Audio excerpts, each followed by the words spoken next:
सुस्वागतम बच्चों। मैं सुनीता शर्मा हिंदी हाई स्कूल से आप सबका ई लर्निंग क्लास में हार्दिक स्वागत करती हूँ।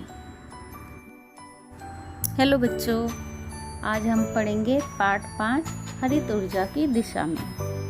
बच्चों, ऊर्जा मानव की महत्वपूर्ण आवश्यकता बन गई है। विविध स्वरूप वाली ऊर्जा का उपयोग विविध कार्यों के लिए किया जाता है। यांत्रिक ऊर्जा, रासायनिक ऊर्जा, ध्वनि ऊर्जा, प्रकाश ऊर्जा तथा ऊष्मा ऊर्जा इत्यादि विभिन्न प्रकार के स्वरूपों वाली ऊर्जा का उपयोग हम करते हैं। इस प्रकार ऊर्जा का उपयोग करके हम अपने दैनिक कार्यों को करते रहते हैं। बच्चों, ऊर्जा के एक स्वरूप का रूपांतरण ऊर्जा के दूसरे स्वरूप में किया जा सकता है। बच्चों, मानव ने ऊर्जा के निर्माण के लिए ऊर्जा के इसी गुणधर्म का उपयोग किया है।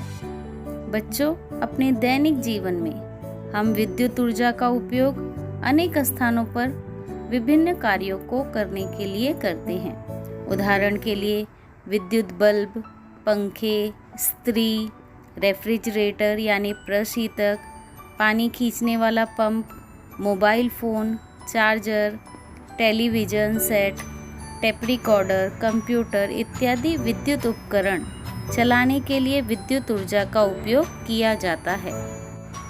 बच्चों, मनुष्य को आवश्यक ऊर्जा के विविध रूपों को प्राप्त करने के लिए विविध ऊर्जा स्रोतों का उपयोग किया जाता है।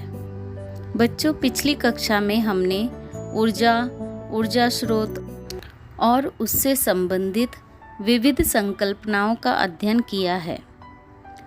इस पाठ में हम विद्युत ऊर्जा निर्मित के लिए आज किन विविध ऊर्जा स्रोतों का उपयोग किया जाता है, उसके लिए किस पद्धति का उपयोग किया जाता है, इन प्रत्येक पद्धतियों में कौन सा वैज्ञानिक सिद्धांत उपयोग में लाया जाता है, इन ऊर्जा स्रोतों के उपयोग से लाभ या हानि क्या है, हरित ऊर्जा का क्या अर्थ है, इस विषय में जानकारी प्राप्त करेंगे। बच्चों, अब हम देखेंगे विद्युत ऊर्जा की निर्मिति।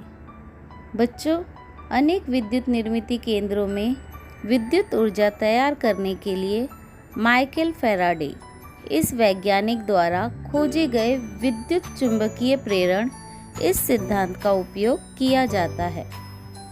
इस सिद्धांत के अनुसार विद्युत वाहक तार के आसपास का चुंबकीय क्षेत्र बदलने पर विद्युत वाहक तार में विभवांतर का निर्माण होता है।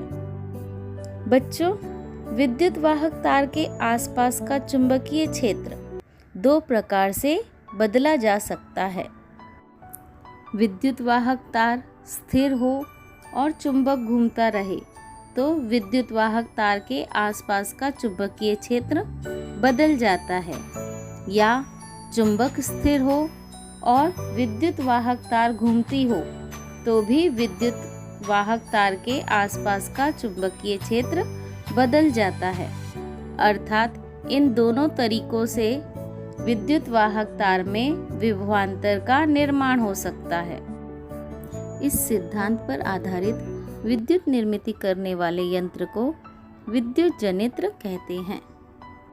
बच्चों, विद्युत निर्मित केंद्रों में इस प्रकार के बड़े जनित्रों का उपयोग किया जाता है।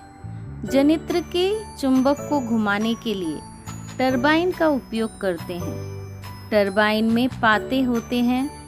टरबाइन के इन पातों पर द्रव या वायु प्रवाहित करने पर गतिज ऊर्जा के कारण टरबाइन के पाते अर्थात ब्लेड्स घूमने लगते हैं। ये टरबाइन विद्युत जनित्र से जुड़े होते हैं, अतः जनित्र का चुंबक घूमने लगता है और विद्युत निर्मित होती है।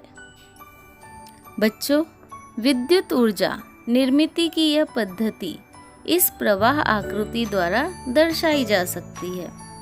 बच्चों, विद्युत चुंबकीय प्रेरण इस सिद्धांत पर विद्युत निर्मित करने के लिए जनित्र की आवश्यकता होती है। जनित्र घुमाने के लिए टरबाइन की आवश्यकता होती है और टरबाइन घुमाने के लिए एक ऊर्जा स्रोत का उपयोग होता है। उसके अनुसार विद्युत निर्मित केंद्रों के अलग अलग प्रकार हैं। प्रत्येक प्रकार में उपयोग में लाए जाने वाले टरबाइन की रूपरेखा भी अलग अलग होती है। धन्यवाद बच्चों।